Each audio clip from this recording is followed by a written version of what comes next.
Tell me about the mechanics of Josh Allen, because people obviously love his arm. They love what he represents, but they also say it could be a work in progress since he didn't play at a power conference level. What do you see from the mechanics when you look at Josh Allen out of Wyoming?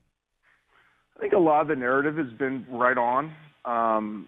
Spending time with him and kind of knowing his background. He grew up in a town called Firebaugh, which is in the way from Fresno to Santa Cruz. I went to school in Fresno. Santa Cruz is where I grew up. Halfway there, I used to stop and use the restroom in his hometown. Okay. That's about how big it is. You know, he's a Valley kid, known about him for a long time, had a really interesting journey. When God created a quarterback, he created Josh Allen from a physical standpoint. I mean, he is John Elway 2.0 from a physical standpoint. He's Brett Favre, he's Andrew Luck, he's Ben Roethlisberger, whatever you want to say. He's a massive athlete that has tremendous foot energy, a unique arm. He's a great kid. He's a learner. He's hungry. He's been through adversity.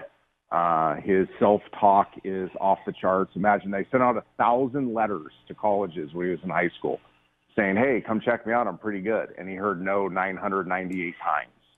So he's heard no a lot in his life, yet he still believed in himself. I think all those things are valuable. I say all that, and he's not ready to play. I mean, he's not even close to ready to play in the NFL. I think he's going to be an absolute superstar if he's nurtured the right way. If he gets a red shirt or 2 red shirt years where he can sit and learn and watch and be introduced to a sophisticated NFL lifestyle and a sophisticated offense, and he has a coach that's going to say, hey, here's all this raw horsepower, you know, and we need to refine it and harness it into quarterbacking. If that happens, watch out, because you're going to have something special. Unfortunately, the reality of the NFL is they usually throw these kids out there before they're ready to play.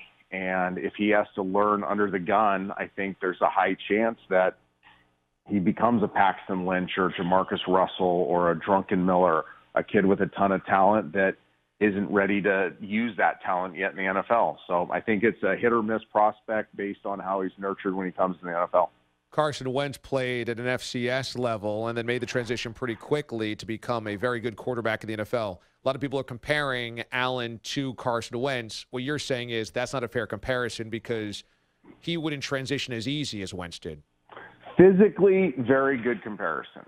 Unfortunately, you know, the way the sound bites and the analysis works in today's pre-draft process, people go, oh, they're coached by the same guy. They look the same. They must be the same guy. Very different guys. Carson was a fifth-year senior, wise beyond his years, a unique leader, a unique personality. Was around Carson a lot before his senior year, and it was like speaking to a peer. I was 44 years old at the time, and when I'd sit down and talk to Carson, it felt like I was talking to another dad that had 4 kids. You know, he's that type of person. That's not Josh. Josh is younger. He's more raw. He's less worldly than Carson, less sophisticated, hasn't been coached at the same level for as long as Carson was. Again, just raw. Think of putting in a massive muscle car engine into a Honda Civic. You know what I mean? That's kind of what you're looking at with Josh Allen. He has this incredible amount of raw horsepower, but the car hasn't been built around enough to handle that horsepower. So it's going to take time. And that's a good thing, by the way. I don't know why people go, that's a bad thing. I would die to draft Josh Allen.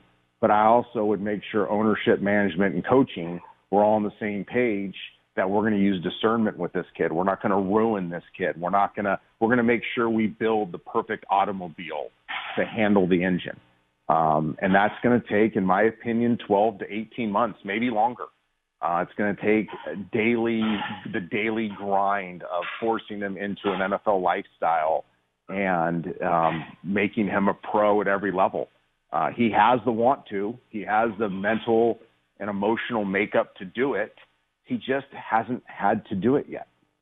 Trent Dilfer joins us. NFL Network Soul and Science segments will air throughout the week on NFL Network. He joins us here on the show to talk about the upcoming quarterbacks of the draft. What will it take to get Lamar Jackson in your mind up to speed in being a starting quarterback in the NFL? I think you got to be willing to build an offense. I love this term. Stealing this term from Steve Young, my old colleague and great friend at ESPN. He used to use the term bridge offense. Colin Kaepernick was successful because the 49ers built him a bridge offense. The Washington Redskins were successful with RG3 because they built him a bridge offense. Lamar Jackson is a once-in-a-lifetime type athlete. I mean, he truly is. He's much better than Michael Vick was at this point coming out. Wow. But he also is, we deal with this at the youth levels a lot. He resorts back to his fastball under pressure, which is being an athlete.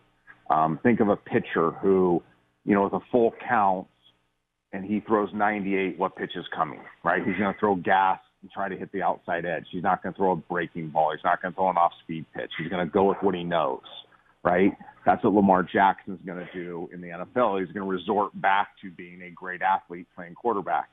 So you have to build a bridge offense for him, one that allows that to happen.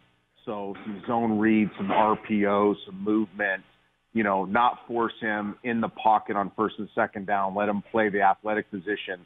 And then the bridge is getting him to learn how to play critical downs, third down, tight red zone, end of half, end of game, where quarterbacking is so important. I think if you have a coach that's willing to do that, then it's what Kansas City is going to do with Patrick Mahomes this year, by the way. I mean, I find it funny that Patrick Mahomes has been anointed a superstar in the NFL. When if you look at Patrick Mahomes last year in college tape and you look at Lamar Jackson's is much more intriguing, much more high-level quarterbacking. I would say it's superior to Patrick Mahomes last year in college film. Yet we've anointed Patrick Mahomes as a budding superstar for the Kansas City Chiefs. Why? Because we know that Andy Reid's going to build a bridge offense. We saw Alex Smith do it a little bit last year. You're going to have a lot of these Saturday spread concepts that these quarterbacks are familiar with on first and second down. Then you're going to slowly teach him critical down football. I think the same exact process needs to happen with Lamar Jackson, and all of us will be watching TV on Sundays with our jaws dropped because he's going to make athletes look stupid in the NFL. So is it more inaccurate to say that Patrick Mahomes is going to be a superstar because there's no evidence of that, or more inaccurate in your mind that we're not saying the same thing about Lamar Jackson because he does have all the tools? Oh, I haven't been asked that question. I think it depends on circumstance, unfortunately. I wish I could give you a definitive answer. I think Patrick will be successful because of what they're doing with him, and his talent is off the charts. I think Lamar could be equally successful, if not more dynamic, given the same circumstance. Here's the problem, though. If you look at the NFL landscape right now with offensive coordinators, really three, maybe four teams running a true college offense. You have Andy Reid in Kansas City. You have Nagy, who came from Kansas City, who's going to the Bears. Best thing ever happened to Mitch Trubisky because he's kind of a Saturday quarterback also. You have Tennessee with Vrabel trying to hire and did hire kind of a college football guy. And then what Peterson did last year in Philadelphia, blending a lot of the Saturday concepts into Sunday football. Outside of that, I don't know who else is willing to do that. You have to have a head coach, an offensive coordinator, and a quarterback coach that's willing to go full-out Saturday offense. And it's a risky proposition because a lot of that stuff doesn't work when it's, go time. When it's, like I said, 3rd and 7 and the defense knows you're throwing it. It's tight red zone, and no longer can you run the ball in the end zone with the quarterback. It's the end of the half when you're running a true traditional drop-back 2-minute drill. It's the end of the game when you're down 4 points and you have to punch in the end zone. There's not many coaches willing to go that direction, but that's what Lamar needs early on in his career.